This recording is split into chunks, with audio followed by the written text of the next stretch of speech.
राधे राधे, जय श्री कृष्णा। हेलो दोस्तों, आज की इस वीडियो में सुनिए भाद्रपद मास शुक्ल पक्ष के एकादशी की पौराणिक कथा। नमस्कार दोस्तों, भारतीय व्रत कथा चैनल में आपका स्वागत है। अगर आप मेरे चैनल पर नए हैं तो चैनल को जरूर सब्सक्राइब कीजिए। हमारे इस चैनल पर आपको इसी तरह के वीडियो मिलेगी। तो शुरू करते हैं आज की वीडियो। युधिष्ठिर कहने लगे कि हे भगवान, भाद्रपद शुक्ल एकादशी का क्या नाम है, इसकी विधि तथा इसका माहात्म्य कृपा करके कहिए। तब भगवान श्री कृष्ण कहने लगे कि इस पुण्य, स्वर्ग और मोक्ष को देने वाली तथा सब पापों का नाश करने वाली उत्तम वामन एकादशी का माहात्म्य मैं तुमसे कहता हूँ, तुम ध्यान पूर्वक सुनो। यह पद्मा परिवर्तिनी एकादशी जयंती एकादशी भी कहलाती है। इसका यज्ञ करने से वाजपेय यज्ञ का फल मिलता है। पापियों के पाप नाश करने के लिए इससे बढ़कर कोई उपाय नहीं।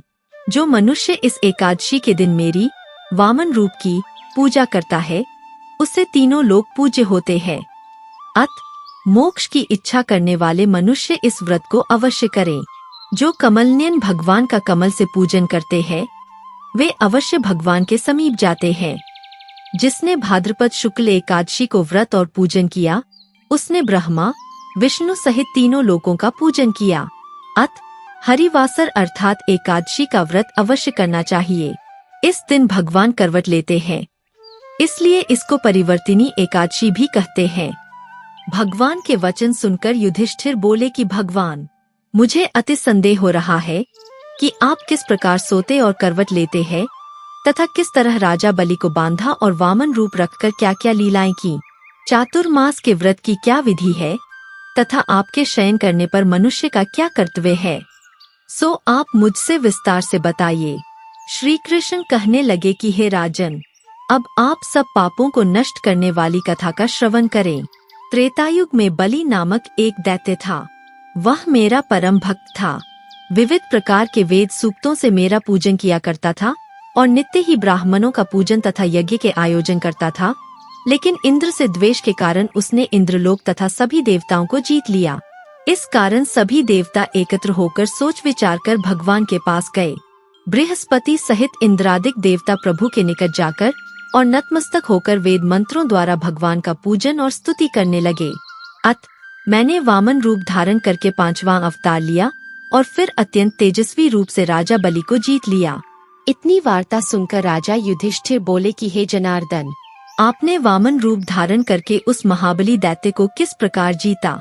श्री कृष्ण कहने लगे, मैंने वामन रूपधारी ब्रह्मचारी बलि से 3 पग भूमि की याचना करते हुए कहा, ये मुझको 3 लोक के समान है और हे राजन, यह तुमको अवश्य ही देनी होगी।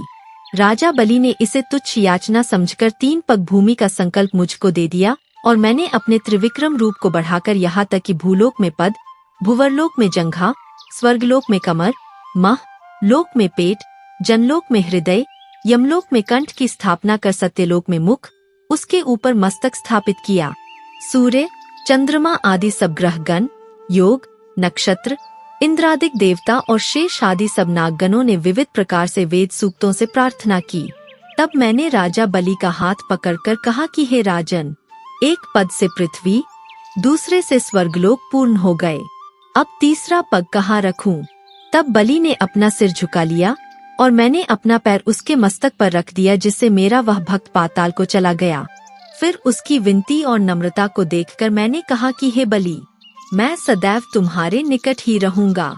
विरोचन पुत्र बलि से कहने पर भाद्रपद शुक्ल एकादशी के दिन बलि के आश्रम पर मेरी मूर्ति स्थापित हुई। इसी प्रकार दूसरी क्षीर सागर में शेषनाग के पष्ठ पर हुई। हे राजन, इस एकादशी को भगवान शयन करते हुए करवट लेते हैं, इसलिए तीनों लोकों के स्वामी भगवान विष्णु का उस दिन पूजन करना चाहिए।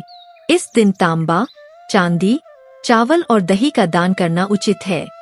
रात्रि को जागरण अवश्य करना चाहिए। जो विधि पूर्वक इस एकादशी का व्रत करते हैं, वे सब पापों से मुक्त होकर स्वर्ग में जाकर चंद्रमा के समान प्रकाशित होते हैं और यश पाते हैं। जो पापनाशक इस कथा को पढ़ते या सुनते हैं, उनको 1000 अश्वमेध यज्ञ का फल प्राप्त होता है। वीडियो अच्छा लगा हो तो लाइक कीजिए और चैनल को सब्सक्राइब कीजिए भारतीय व्रत कथा चैनल को। हमारे इस चैनल पर आपको इसी तरह के वीडियो मिलेगी।